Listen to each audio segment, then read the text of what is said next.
I'm Scott. I'm Bill. And we're the Trade Guys. You're listening to The Trade Guys, a podcast produced by CSIS, where we talk about trade in terms that everyone can understand. I'm Alex Kissling, and I'm here with Scott Miller and Bill Reich, the CSIS Trade Guys. Thanks for listening to The Trade Guys. On today's episode, we examine the impact of China's retaliatory tariffs, take a look at the Trump administration's new use of Section 301 authorities, and unpack the latest litigation around tariff refunds. All that and more on this episode of The Trade Guys.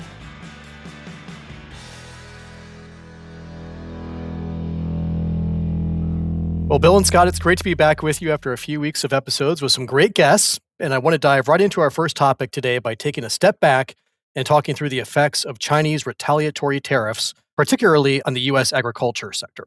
A new study from North Dakota State University found that China's retaliatory tariffs on U.S. ag goods wiped out an estimated $14.9 billion in export sales over 12 months. So, Scott, let's look under the hood here. What stands out to you as you look through these numbers?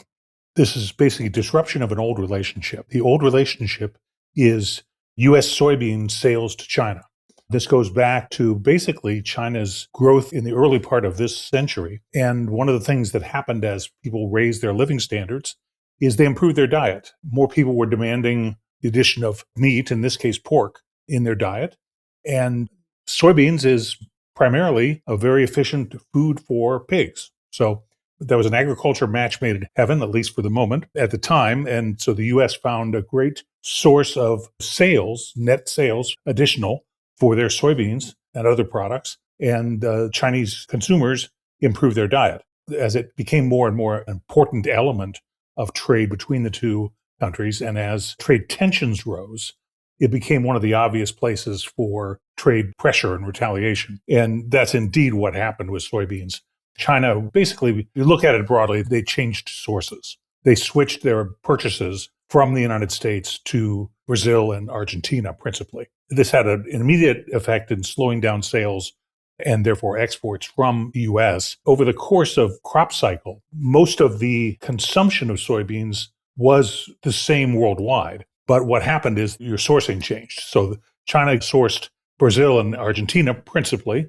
Instead of the United States, U.S. soybeans went to Europe instead of China. Europe previously had gotten soybeans from Argentina and Brazil. So there was a change in the shipment patterns, but it showed up in net losses, as the North Dakota State University survey showed, net losses for U.S. farmers. And it was sort of broadly across agriculture.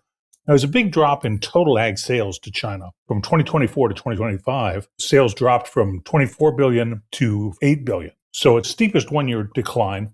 It certainly got the message through. And it's one of those things when you accelerate pressure on a rival's economy, they have techniques they can use back. So this happens pretty frequently. It was not unexpected. And all I can say is that the agriculture groups in the United States tend to be strong supporters of the president, and they tend to be very well represented in the U.S. Congress. And so over time, this will work itself out. Certainly, there were a lot of state-by-state issues that these losses materialized. And it's coming now at a time when farm incomes are under a lot of pressure. If you happen to drive by a gas station that sells diesel fuel, look at the difference between diesel and gasoline. Diesel is what does work in the country. Gasoline is what gets you to work. But diesel's over $5 a gallon in most parts of the country. Big separation from regular gas. That's just an indication of the pressures on the energy supply system. Those will have translated to farm country higher costs because they use diesel for basically everything from powering the tractors to running their dryers and all sorts of equipment. Yeah, of course. Bill, what's your view here? Well, we're beginning now to see data on the overall impact of the tariffs. And a lot of the analysis so far, up until this study, has really focused on the other side, which is the increased costs to Americans of items that are coming in with higher tariffs that are therefore more expensive. And I'll come back to that. This is really the first fairly comprehensive study we've seen of retaliation. And in fairness, I think a lot of us, including me, expected more retaliation in the beginning. We thought that everybody would retaliate, or at least I did. And it turned out almost nobody did. The Chinese did, and the Canadians did to a lesser extent, and that was it. Of course, the reality of the global economy these days is if the Chinese retaliate, that's a lot. And in this case, it's $14.9 billion in lost ag sales. And I think the salient thing about that is This is not, I don't think, a short-term phenomenon. These markets are gone. The Chinese have shifted to Brazil and Argentina, and I don't think they're necessarily going to shift back. I mean, they'll probably make some token shifts back. They made a commitment last October to restart some purchases because last year they purchased zero. And the Trump administration has indicated that they committed to, I think, $17 billion in ag imports for them, not just soybeans, but all agriculture. I don't think the Chinese have confirmed that number, but if you take it as a number, that's significant. It doesn't get us out of the overall ag deficit. And we've discussed that on past episodes. We are now in our fifth year, I believe, of agriculture deficits after more than 70 years of surpluses. So we've kind of turned a corner here that's disquieting for the farmers. And, if the Chinese actually follow through on a 17 billion commitment, that'll help.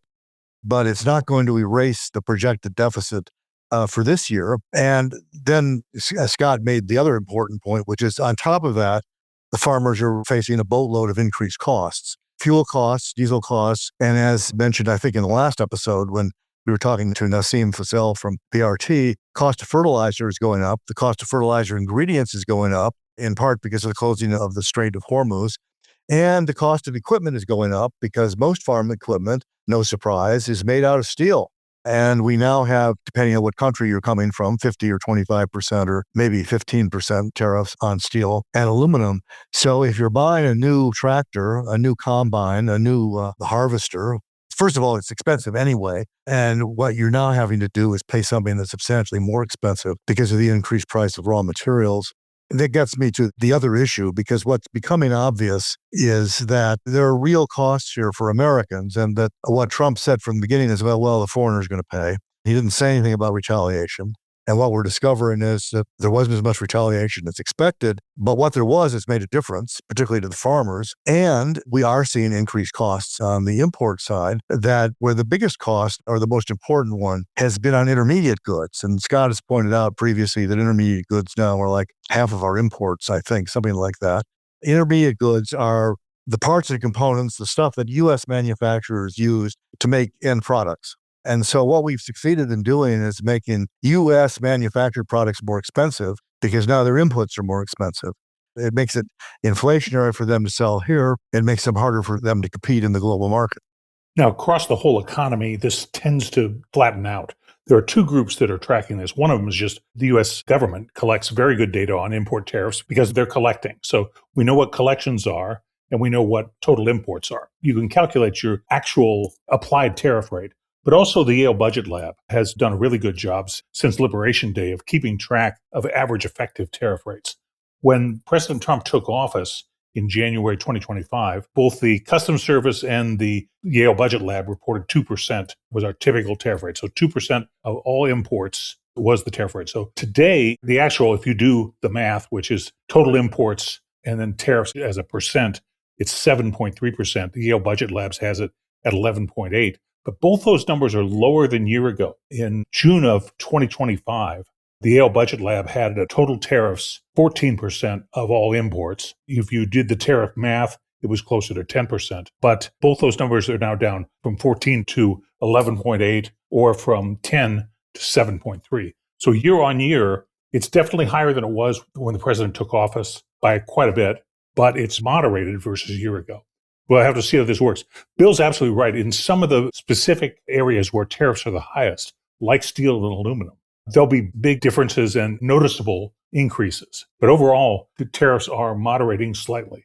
Just to sow more confusion on all this, the Bloomberg number is neither the Yale number nor your other number. The Bloomberg number is that the current effective tariff rate is 10.7%, up from 2.3% in the beginning of January 2025, in other words, before Trump came in. There was a peak, as Scott noted, last June, basically, May and June, and it's since come down. They have it at 10.7, so it's What's the difference between the two? I think 2 out of 3 is above 10. The other thing they have is a little commentary here on absolute volume. And these are the 232 tariffs question, because those are the ones that are sticking around. Those are not the IEEPA ones that have been invalidated. So cars and car parts, $372 billion worth of affected trade. Metals, and that's not just steel, aluminum, but all metals, $299 billion. Timber, $17.7 billion, which is making our housing costs go up. trucks, meaning heavy trucks here, 27.7 billion, and essentially everything else that wasn't exempted, 1.1 trillion. So that's quite a bit. They also have, just odd factoid, I've never seen this before, an interesting little chart about the status of Trump's threats. And so they counted up every tariff threat he's made, and they decided there were 59 of them since November 2024. And the disposition is interesting, although it doesn't reflect the magnitude of the various ones, but the number that have imposed in full is only 8. They imposed partially 2, under investigation 11. That's probably smaller now because it was before the announcement about the forced labor investigations, which we'll get to in a minute. Threats that have not yet been imposed is the biggest number, 23. And then threats or actions that were repealed, 3, and threats that were withdrawn, 12. So it's a mixed picture. It's a much more of a mixed picture than one would think, although some of them are a lot bigger than others. Let's put it that way. Yes. But it also is a reflection of the fact that the president uses tariffs for more than just trade protection, which was the old way to think about tariffs. He's using them basically to move negotiations forward as leverage here and there.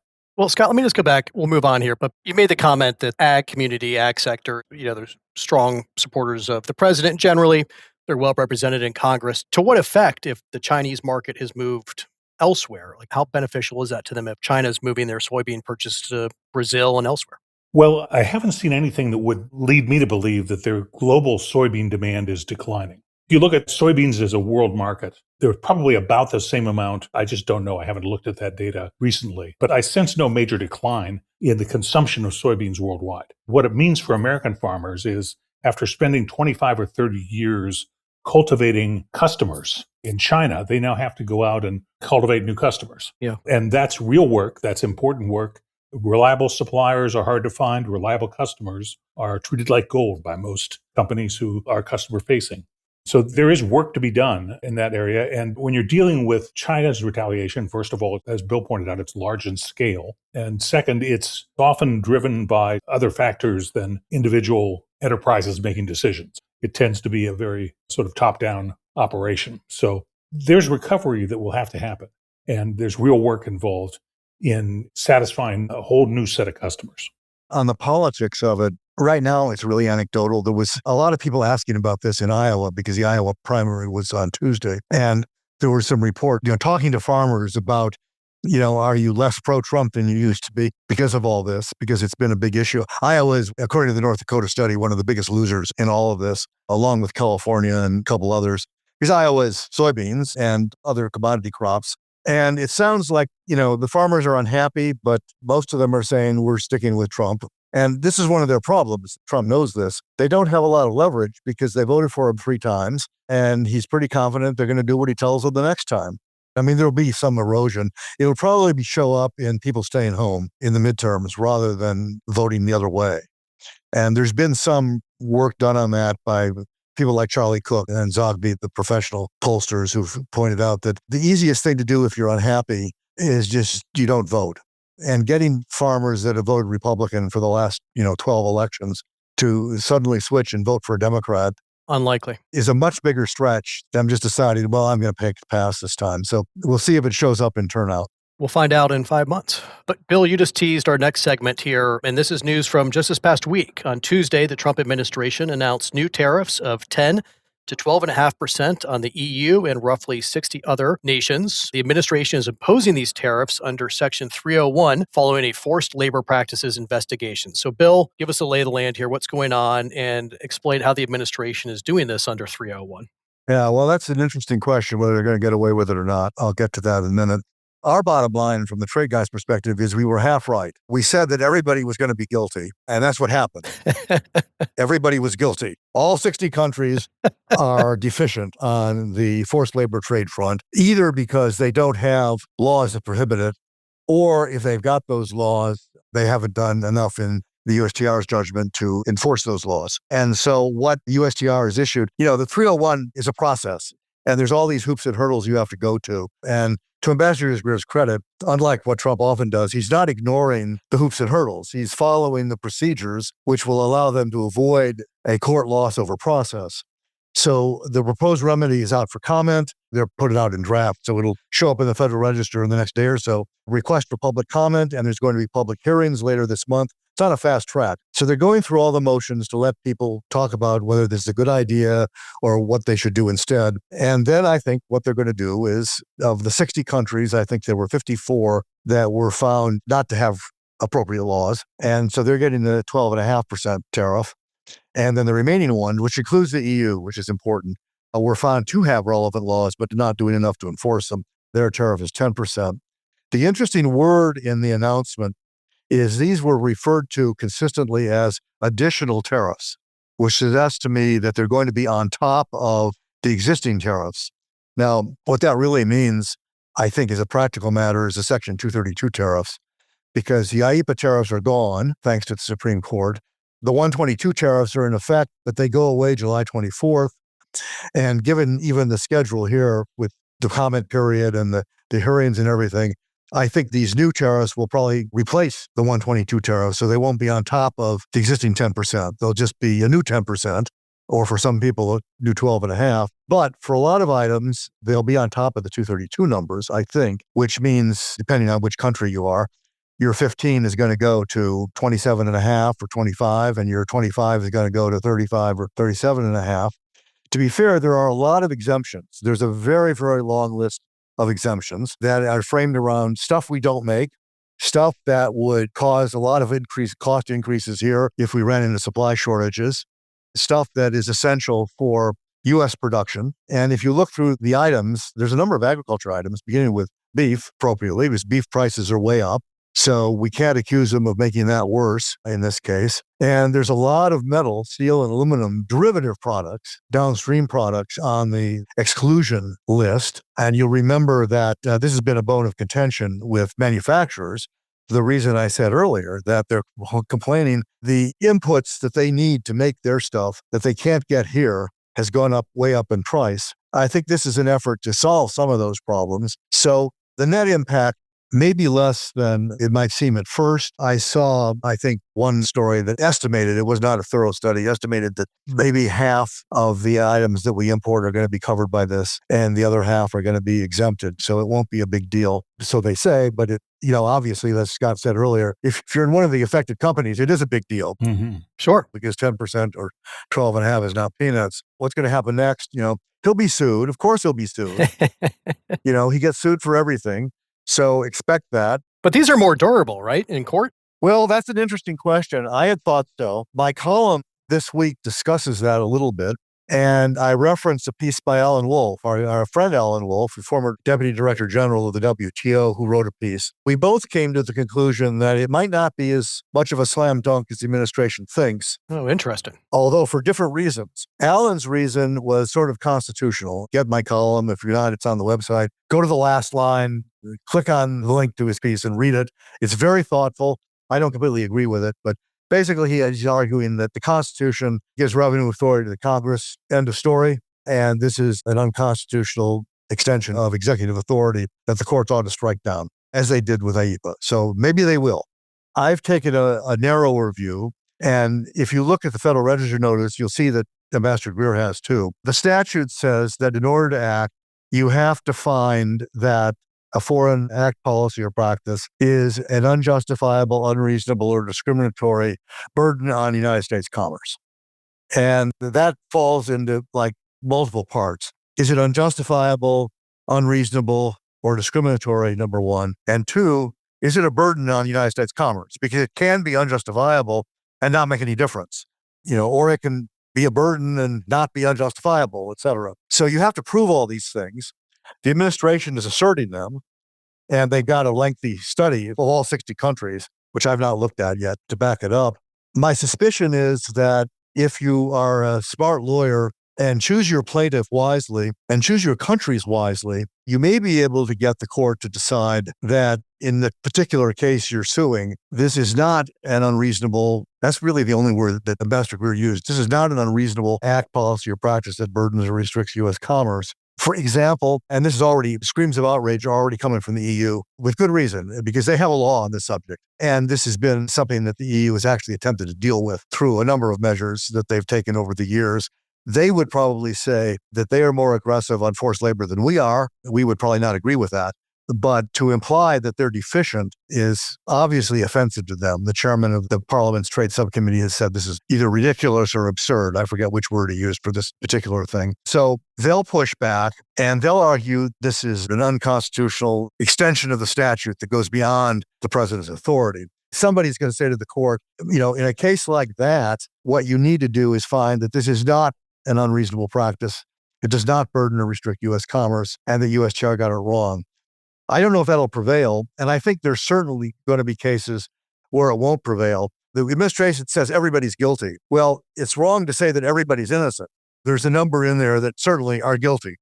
So I think, though, if you choose your victims wisely, company that's actually suffered with forced labor imports from the right country, or allegedly forced labor imports from a country that probably is doing something about that, I think some of these may be winners in court, but not all of them. Alan says they're all going to lose. Yeah, point is, I think, Bill, what you're describing is something that's very fact-intensive. This is not easy litigation. I tend to agree more with you than Alan. Alan is a wonderful legal scholar, but I don't think the constitutional argument will be all that strong because 301 was created by the Congress. It's been statute. It's a specific delegation to the U.S. Trade Representative to deal with unfair practices. But when you get down to defining how unfair is unfair, that gets very fact-specific. I think claims are going to be difficult to make. Also, keep in mind that while we have this proposed rule on forced labor up at the plate, over in the on-deck circle is the 301 on structural excess capacity. So there's another bite at this apple, all of which make me believe Secretary Bessent's original forecast, which is whatever the Supreme Court decides, we're not going to see a drop in revenue from tariffs. So I think we're on this train for a while. And once again, look, forced labor or prison labor has been prohibited for imports to the U.S. since, I think, the McKinley Tariff Act of 1896. It's a common feature. Sometimes it gets expanded in its coverage. Our favorite Ufflepuff, there was an expansion of a clause in the Trade Act of 1930, the Smoot-Hawley, that was never applied for by an individual firm about forced labor and then became this entire program. So there's a lot of ground to be plowed. All right. Well, let's turn to our final topic today and take a quick look at some latest news on the tariff refund process. The DOJ is asking an appeals court to overturn rulings from the Court of International Trade. And Bill, as I understand it, this dispute is in part centered around whether or not the trade court has the authority to order refunds on a nationwide basis. Am I reading that right, or where am I wrong? No, that's right. First, a short update. Refunds of unliquidated entries appears to be proceeding as planned. The CBP is providing updates to the court. I think they've now, I don't remember the exact numbers, but I think they said something like maybe up to $20 billion has actually been paid out. The estimate of what needs to be paid out is still $166 billion. So there's a long way to go, but wheels are turning, mechanisms are developing. One of the problems has been companies that didn't sign up for the electronic funds transfer program that CBP has. Companies, the ones that haven't done that, are now doing that because they figured out they won't get their money ever for anything from CBP unless they do. That stuff will take care of it in time. The new wrinkle involves entries that were finally liquidated. What does that mean? It means basically that Customs has, I think, 312 days after entry to formally liquidate the item. That means that they essentially clear it. Everything is settled. Amount of duty is determined. The duty is paid. Everybody's happy. And the books are closed on that particular entry. Because it takes a long time, more than 300 days for Customs to do that, they have a schedule and it sort of rolls out. One category of stuff is stuff that fell victim to the earliest tariffs Trump announced, the steel and aluminum ones in February of 25, which were under IEEPA, and then the Liberation Day tariffs in April. 312 days takes you into sometime before the Supreme Court decision. So there was a number that got finally liquidated before the court came in. The other category, which I don't know as much about, seems to be those that are informally liquidated, which tend to be small numbers from small companies that are liquidated virtually when they enter. They come in, the duty's paid at the same time, and that's sort of the end of it. It's an informal process. This is not Walmart. This is individual entities. Yeah. Yep. But the point is, in all these cases, liquidation is over. The administration argues that in that case, the only way that those people can get their money back is if a court orders them to get their money back, orders CBP to pay them back, which means, as a practical matter, they have to sue. They have to go to court, file a lawsuit, win, and then CBP will pay up. The judge issued a universal injunction, essentially ordering CBP to pay anyway. And the Justice Department is arguing that he doesn't have authority to do that the decision last year, which was Trump v. CASA, C-A-S-A, removed the authority to issue this kind of universal injunction that covers everybody as opposed to just the handful of plaintiffs in the case. That'll be litigated, I think, because the court left the door open here, which was you can file a class action lawsuit. And so one of two things will happen. Either Court of Appeals will slap down the Justice Department's request and let the order stand. In the end, the Supremes are going to have to do what they should have done the first time, which is to lay out what they wanted to have happen. And all they said was the tariffs are invalid, period. They could have gone one step further and said, and here's who gets their money back. And here's the process you need to follow to do that. But they didn't do that. It's going to come back to haunt them because it's going to end up in their lap and they're going to have to answer those questions. So they could have done it the first time, but it'll probably go down that road. The alternative, if justice wins, the smart lawyers are going to rally everybody in that category, file multiple class action lawsuits. They'll win because the Supremes have already invalidated the tariffs. It's not a mystery as to how the courts are going to rule.